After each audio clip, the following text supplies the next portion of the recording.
So what happens with the stock market in general? You do get a sea change in what's happening, what's working.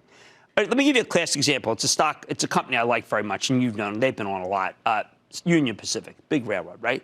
Yesterday, the company slashed its outlook based on a mid-single-digit decline in rail car loads because we're no longer exporting much soybean to China, and the trade war is starting to hurt their intermodal traffic. That's those big metal containers that they come off. There's like 15,000 of those on one of those big ships, and then they come off and they go on railroads. However, Union Pacific stock refused to go down. There it is. That's the signal. And today it rallied hard, up nearly 4%. Why? Well, thanks to the better economic news and the possibility of a trade truce, and maybe we're at the bottom. Of course, all the China stocks, 3M, Honeywell, Caterpillar, caught fire. I like this Caterpillar here, by the way, even though I keep telling you they have less Chinese exposure than people seem to think. The slight rally in commodities like copper and oil was far more important to CAT than China.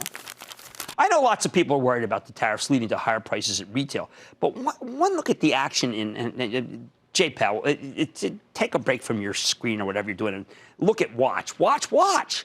Watch is my acronym for Walmart, Amazon, Target, Costco, and Home Depot.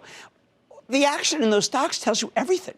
Aside from Amazon, all these stocks are within spitting distance of new highs or are there. For these big changes with great management, business is strong. Why? Well, we learned that Target is sticking to their suppliers, telling them to eat the cost of their tariff hikes. Target's the smallest of the watch names, but they still have the clout to strong-arm their suppliers. Don't own the suppliers. Again, this is my thesis playing out. The big five retailers have too much power for the tariffs to cause them serious problems. It's where we all shop. Sure, most of the strength in retail is concentrated among watch, but it's strength nonetheless. Finally, we get this fabulous bifurcation in tech. The tech stocks that need the economy to roll forward to accelerate all had a fabulous day. I want you to think about like the commodity chip makers like Micron, okay? Meanwhile, the secular growth tech companies that don't need a strong economy saw their stocks get clocked, even as they were ultimately able to rally back from some very big losses. How long can this goodness last? Wrong question. The bottom line is that nothing much has changed. All the trade talks so far have been ridiculous failures. Every positive data point's been followed by a weaker one. But there's one big difference. Maybe some pleased commentators will ease up on the desire to endlessly call for a recession, at least for a couple days, unless, of course, the non-farm payroll report stinks up the joint tomorrow. In which case, here we go again. And my neighbor and my construction worker friend, yeah, the fist pumper, will once again be needlessly scared out of their wits, and more important, at least to this show, their stocks.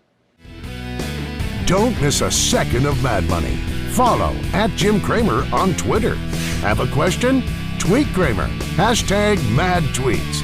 Send Jim an email to madmoney@cnbc.com or give us a call at 1-800-743-CNBC. Miss something? Head to madmoney.cnbc.com.